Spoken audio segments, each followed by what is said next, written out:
She could destroy careers with a single phone call. But tonight she was about to destroy something far more fragile, a young waitress's dignity, all because of fingerprints on a fork. Her son watched helplessly as his mother's rage built like a storm no one could outrun. But the waitress? She didn't flinch, didn't cry, didn't beg, and that single moment of calm would change everything. What would you do if the person you love most was drowning in anger, and a total stranger showed you how to pull them out? This is where it all truly began. Ethan Ashford stood in the marble lobby of the Sterling Crown, one of Manhattan's most exclusive restaurants, and felt his stomach tighten. His mother, Eleanor, was already scanning the room with those sharp, calculating eyes that had built empires and buried enemies. She wore a black silk dress that cost more than most people's cars. Her posture rigid, her jaw set. Even here, where millionaires came to be seen, Eleanor Ashford stood out. People recognized her. They always did. Table 17, the hostess said softly, leading them through crystal chandeliers and white tablecloths and gold-rimmed plates. Other diners glanced up, whispered behind their hands. Ethan had learned to ignore the stares years ago, but they never stopped hurting. They knew her as the real estate queen, the woman who never lost, the woman you never crossed, the woman who could buy this entire restaurant with pocket change and fire everyone before dessert. But they didn't know the truth. They didn't see her hands shake when things weren't perfectly aligned, the way her breathing changed when someone moved her coffee cup 3 inches to the left, the panic that flashed in her eyes when a stranger got too close, the anger that exploded from nowhere, triggered by things no one else would even notice. They sat at a corner table overlooking the city lights. Thousands of windows glowing like stars. It should have been beautiful. It should have been peaceful. But Ethan couldn't relax. He never could when they ate out. Eleanor immediately started adjusting the silverware, lining up each piece with perfect precision. Her fingers moved fast, lips pressed into a thin line. "Mom," Ethan said gently. "It's fine. Everything's fine." "It's not straight," she snapped, not looking at him. "Nothing here is straight. Look at this napkin, Ethan. It's folded wrong. The edges don't line up." He took a slow breath. This was how it always started. One tiny thing, and then it grew in her mind until the whole world became that one crooked napkin. "The napkin looks fine to me," he tried, voice calm. "Well, it's not fine to me," she said sharply, refolding it herself, movements quick and angry. "Why can't people just do things right the first time? Why is that so hard?" Ethan stayed quiet. There was never a good answer. A young waitress approached, dark hair in a neat ponytail, uniform crisp, kind eyes, calm smile. Her name tag read Harper. "Good evening," she said warmly. "Welcome to the Sterling Crown. Can I get you something to drink?" Eleanor didn't answer. She was staring at the fork in front of her. Her face went pale, then red. Ethan's heart sank. He knew that look. "Mom," he said, alarm rising. Eleanor picked up the fork slowly, held it to the chandelier light. Her hand trembled. "There are fingerprints on this," she said, voice dangerously quiet. "Someone touched this fork. Someone used this fork." Harper leaned in slightly. "I apologize. Let me get you a fresh one right away. Someone used this." Eleanor's voice rose, loud enough that nearby tables turned. "Do you understand what that means? This fork has been in someone else's mouth. Their germs are on this fork. They're bacteria. They're filth." Ethan reached across the table. "Mom, it's okay. They'll bring another one." "It's not okay." Eleanor stood suddenly, chair scraping loud against the floor. She was breathing hard, eyes wild, fork still clutched like a weapon. "This is disgusting. This is unacceptable. Do you know what kind of diseases people carry? You could have killed me." Harper stayed perfectly calm. "Ma'am, I sincerely apologize. I'll replace all your silverware immediately. Everything will be perfectly clean. You don't understand." Eleanor raised the fork higher, body shaking. "Someone put this in their mouth. Their saliva is on this. And you brought it to me! Phones came out.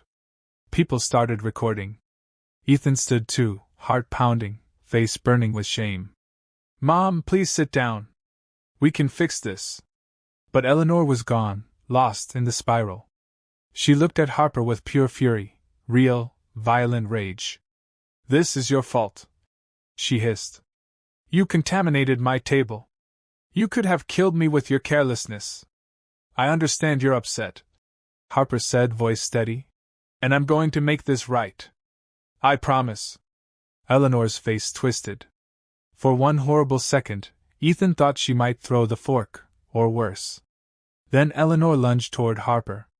Ethan grabbed his mother's arm, holding her back. She twisted against him, surprisingly strong. Let me go! She shouted. She needs to understand. But Harper didn't step back. She stood still, and looked straight at Eleanor with something that stopped Ethan cold. It wasn't fear. It wasn't judgment. It was understanding. Compassion. Recognition. Mrs. Ashford, Harper said quietly, softly, I can see you're very upset, and I want you to know I hear you. You're scared right now. You're scared because something feels wrong and dangerous, and you need it to feel safe again. Eleanor froze. Her grip on the fork loosened, just a little. You're right, Harper continued, voice gentle but clear. That fork wasn't perfect, and that must feel terrible. Scary. Wrong. But I promise you, I'm going to bring new silverware that's completely clean. Everything on this table will be exactly how you need it. Okay? Can you trust me? Ethan stared. How did she know what to say? Eleanor's breathing was still ragged, but the fire in her eyes dimmed. You promise? She whispered. You promise it will be clean? I promise, Harper said firmly. Will you sit down for me? I'll be right back with everything you need. I'm going to take care of you. Slowly, Eleanor sank back into her chair. The fork landed on the table with a soft clink. Ethan sat too, legs shaking. Harper disappeared toward the kitchen. The restaurant was quiet now, everyone watching, whispering. Ethan wanted to vanish. Then Eleanor spoke, voice small and broken. Ethan, did I do it again? Tears welled in her eyes. Mascara ran in black lines down her cheeks. This was the part that always broke his heart, the shame that came after the storm. It's okay, Mom, he lied. It's not okay, she whispered, crying openly now. I can't stop. I see something wrong and my brain catches fire. I'm drowning, and the only way to breathe is to fix it. But nothing is ever right. I know, he said softly. No, you don't know, she sobbed. You can't know what it's like to be afraid all the time, to know you're being crazy but can't stop, to watch yourself hurt everyone and still not stop. Harper returned with a tray. She moved slowly, letting Eleanor see every piece. New silverware wrapped in pristine napkins. Fresh plates that gleamed. New glasses that sparkled. There, Harper said gently. Everything is clean. Everything is safe. No one has touched any of this. I promise. Eleanor looked up, face ruined with tears. I'm sorry, she cried. I'm so sorry. I don't know what's wrong with me. Then Harper did something no one expected. She pulled out a chair and sat down at their table. Mrs. Ashford, she said softly, can I tell you something? Eleanor nodded, wiping tears. My sister has OCD, Harper said quietly. Obsessive-compulsive disorder. She used to have panic attacks just like this, over germs, over things out of order, over tiny things no one else saw. And the anger, it was like watching her fight an invisible enemy. Eleanor stared. It's not about being picky, Harper continued. It's a real medical condition. Your brain gets stuck on danger, and when you're that scared, the fear comes out as anger. Something cracked open in Ethan's chest.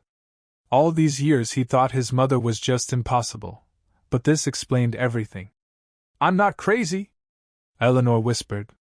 No, Harper said firmly. You're not crazy. You're not broken. You're suffering, And there is treatment. My sister couldn't eat in restaurants, couldn't touch door handles. She was angry all the time because she was terrified all the time. Then she got help, therapy, medication, exposure work, and now she lives her life. She's happy. You can be too. Eleanor cried harder, shoulders shaking. I've been horrible, she sobbed. To everyone. To Ethan. I've fired people for moving papers. I've ruined everything, because I couldn't control the fear. You've been scared, Harper said gently. And fear makes us hurt the people we love. But recognizing it, that's the first step. Ethan reached for his mother's hand. She squeezed it desperately. Mom, I've been trying to get you to see someone for months. I'm not fine. Eleanor broke. I'm tired, Ethan. I'm tired of being angry. Tired of being afraid of forks and doorknobs and handshakes. I'm tired of living like this. Harper slid a card across the table. This is my sister's doctor, Dr. Patricia Wells. She's amazing. Call her Monday. Tell her Harper Reeves sent you. She'll see you immediately. Eleanor stared at the card like it was oxygen. Why are you so kind? She asked, voice cracking. I was horrible to you. I threatened you. Because I've watched my sister fight this. Harper smiled softly. And I know how brave you just were, admitting you need help. That takes more strength than most people ever show. The manager appeared, nervous. Is everything all right? We've had complaints. Harper stood smoothly, blocking him. Everything's fine, Mr. Davidson. Just a small silverware issue. I've handled it. He walked away, unsure. Harper turned back. Take a few minutes. Breathe. When you're ready, your dinner is on the house. She left them alone. Ethan squeezed his mother's hand. We're going to fix this, Mom. Together. I'm not going anywhere.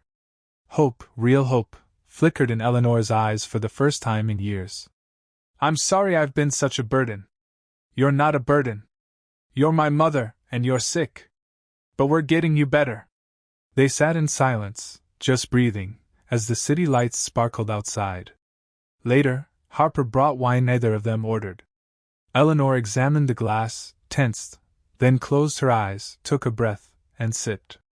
Thank you, she said, voice steady for the first time that night. I think you might have saved my life. Harper shrugged. We all need help sometimes. The trick is being brave enough to take it. They ate dinner. Eleanor still adjusted her fork 3 times, still checked her glass, but the rage was gone. When they left, Eleanor placed a $1,000 tip on the table with a note. You saved my life. You showed me hope when I thought there was none. You gave me courage. Thank you for seeing the person beneath the fear. Eleanor Ashford. Some battles are won with fury. Others are won with grace. Eleanor learned real strength isn't never breaking, it's being brave enough to heal. And Harper learned one moment of compassion can change someone's entire world. In the end, the person you fear might just be someone who desperately needs to be seen. Have you ever met someone who changed your life in a single moment? Drop your story in the comments. If this touched your heart, like, share, and subscribe for more stories that remind us kindness still wins.